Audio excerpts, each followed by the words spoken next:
this is Katie, and thank you for joining me on the My Senses, My Space podcast. And today's topic of competition actually came from a listener. And so I was really kind of excited to dive into this, and I had to do some research on this because I personally naturally avoid competition. It's not something I actively seek out. Maybe I do in subtle ways, and I'm still looking into that. But for the most part, it's something that I avoid. But I know for a lot of people who are neurodiverse, it can actually help them. So having someone next to you doing a similar activity can be very motivating. So whether you are co-working or you are on a sports team together, there can be parallel play of you doing like art next to somebody, or you can have like interactive play where you're actively throwing the ball to one another, you're playing tennis together, whatever it is. And we can naturally have some competition occur in our brains where we are looking at what the other person is doing. Maybe we are telling our brain, really, it doesn't matter. We're both doing this together. We're having fun. Or we can get very competitive of like, okay, they scored more points, so I'm going to challenge myself and push myself further. A lot of physical movement can really help people, especially with ADHD, because they are increasing the neurotransmitters in their brains and allowing more flow to not only thoughts, but also their muscle movements. And when they are done with the activity, they actually feel this kind of release of stress and pressure and knowing that they did their personal best.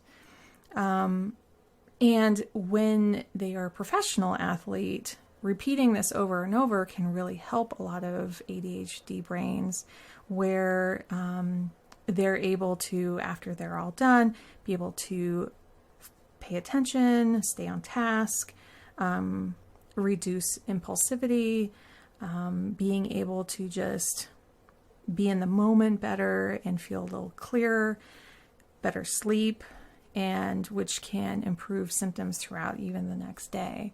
So having repeated tasks that feel kind of competitive can actually make it so that your brain is performing better day over day if that's something that you're physically moving and you're challenging yourself to do. Now, there's also a lot of trouble with ADHD brains where they're trying to initiate a new task. And so that's when using multiple tools, like something is new and shiny, a literal tool, whether it's digital or something they can hold in their hand, that the newness of using something for the first time can motivate someone to complete a task. It could be that you're introducing time pressure to yourself. So procrastinating on purpose so that you're then competing against the clock to get something done. It can be that our brains work better in that time crunch feeling because it switches on our focus, it switches on our interest in the subject, and it can also make us more alert, and we know that we're going to feel a bigger payoff than if we had done just like a little bit at a time. We feel like it's more of a roller coaster where we're building, like there's this long pause of like not doing much because we procrastinate. Then we're going up that roller coaster hill and it's so much pressure, and like we know like the big event is that timer going off, and then the release on the other side of like that pressure is gone can be a much bigger motivator than purposely doing 20 minutes a day, and that last day doing your 20 minutes and going, oh, that's it. Our brains need a much bigger motivator at the end for that. So my challenge for you is to think about how you use competition every day. And it may take some inner looking inward and seeing, am I competing with myself?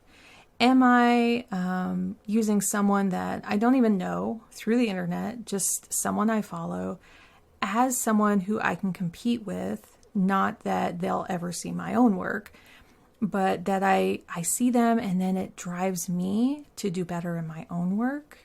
Sometimes it can seem like there's a jealousy of what other people are doing.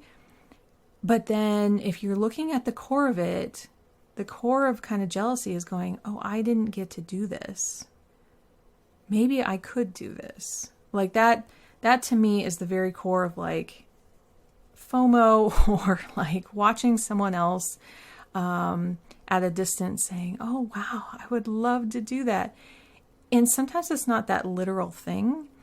It can be like, they just designed this most beautiful room. And I know for me, my skill set is not that I'm going to get something magazine ready for someone.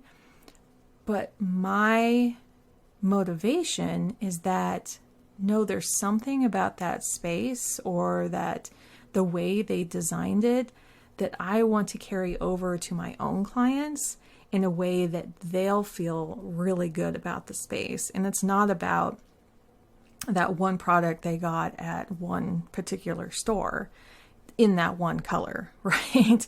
Like that is magazine ready. That is like put kind of on a pedestal. But how can I carry those themes? And I participate in my own version of that.